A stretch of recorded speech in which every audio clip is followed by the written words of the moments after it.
Olá, é bom ter você de volta. Vamos continuar então a tratar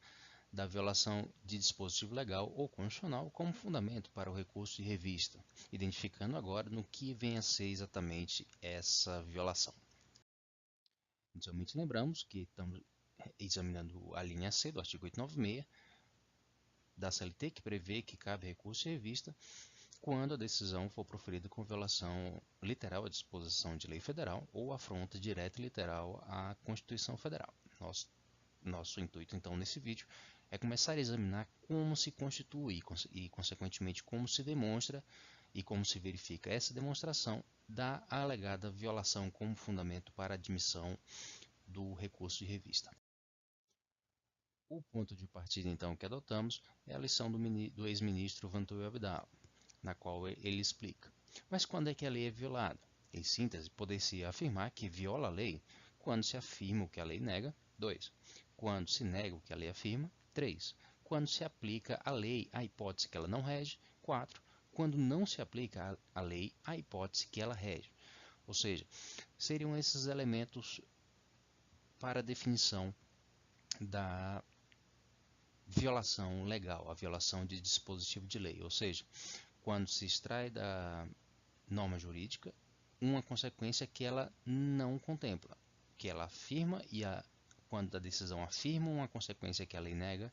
quando a decisão nega uma consequência que a lei afirma, ou de outra sorte, quando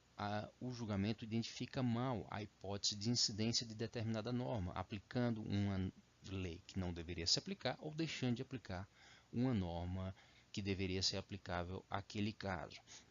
E esse vai ser a base para a nossa explanação nesse vídeo. Pondo em outros termos, então, a conclusão do ex-ministro Abdala, nós temos que a violação a dispositivo legal ou constitucional ocorre quando o fundamento da decisão revela erro na definição da norma jurídica aplicável ao caso ou quando não extrai da norma a consequência nela prevista. E vamos ver nos próximos slides como se configura mais detalhadamente esse erro ou essa violação. Temos que tomar em conta, então, que a resolução da demanda jurídica se inicia pela identificação das pretensões contrapostas das partes e a consequente identificação das questões controversas no bojo do processo, ou seja, quais fatos são considerados controversos e quais questões jurídicas têm que ser resolvidas. A partir da relação jurídica que se revela existente entre as partes, identifica-se o estatuto ou norma jurídica particularmente incidente sobre essa relação jurídica e sobre as pretensões das partes. Para a aplicação definitiva da norma jurídica, então, ou seja, a incidência da consequência jurídica disposta nessa norma, deve-se demonstrar a presença dos elementos fáticos jurídicos que representam a hipótese de incidência da norma, ou seja, quando o ex-ministro Abdala fala de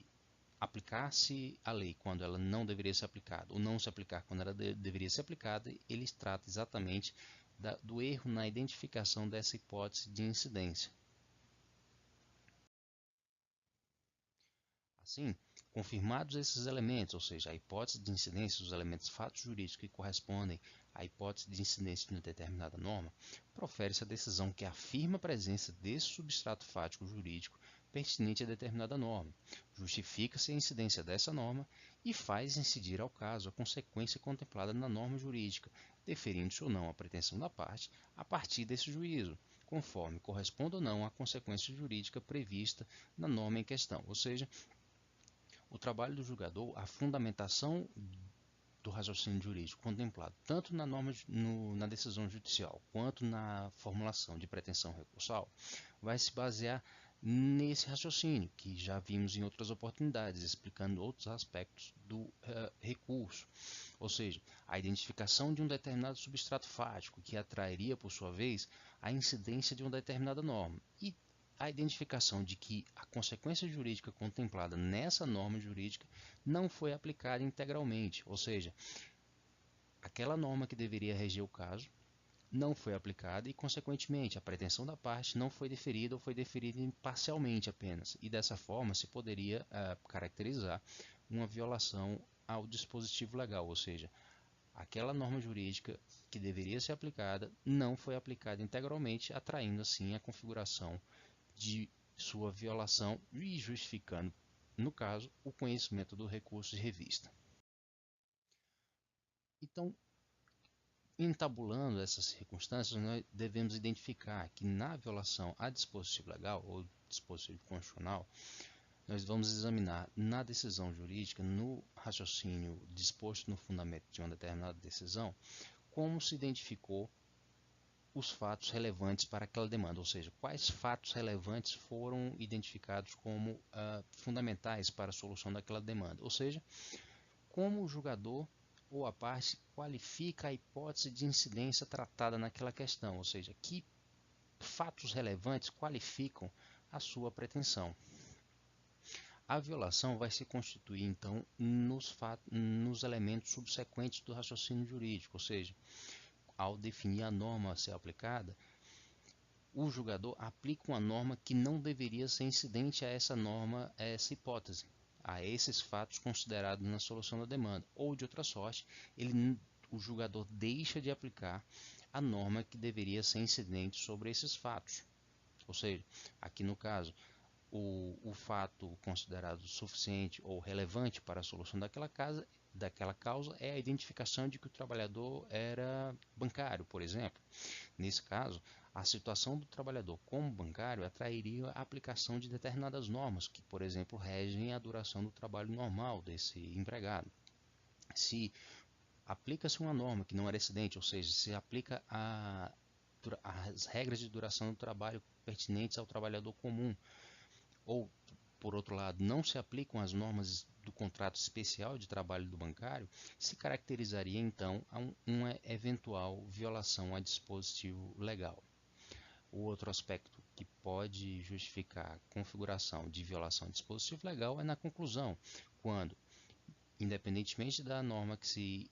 entende incidente àquele caso, se extrai dessa norma conclusão diversa daquela contida nessa específica norma, ou seja, suponhamos então que a norma incidente sobre o caso não é controvertida pelas partes, as partes estão pacificadas quanto à norma que rege aquele caso. Entretanto, o julgador, ao aplicar essa norma, ele adota a conclusão diversa daquela que é contida na norma. E a observação que devemos fazer então é que, por conclusão diversa,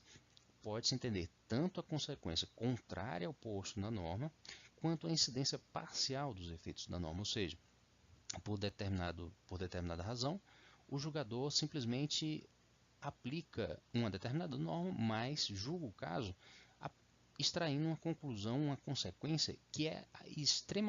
diretamente contrária àquilo que contempla a norma. Quando formos tratar de exemplos, nós vamos poder ver com mais detalhes. Ou de outro lado, o julgador e as partes concordam na aplicação de uma determinada norma, mas quando vai se extrair a consequência daquela norma, há apenas uma incidência parcial dos efeitos dessa norma, ou seja, aqui também, quando a consequência não é integralmente deferida, a eficácia plena daquela norma, a consequência jurídica daquela norma não é aplicada na sua inteireza para a resolução de um determinado caso, ou seja, a tutela não é deferida integralmente, tal como requerida pela parte, pode-se configurar essa violação caso se qualificasse a hipótese de incidência e se justificasse uma conclusão em maior extensão, ou seja, para se identificar essa conclusão diversa que caracteriza a violação, pode-se ter tanto esse elemento da extração de uma consequência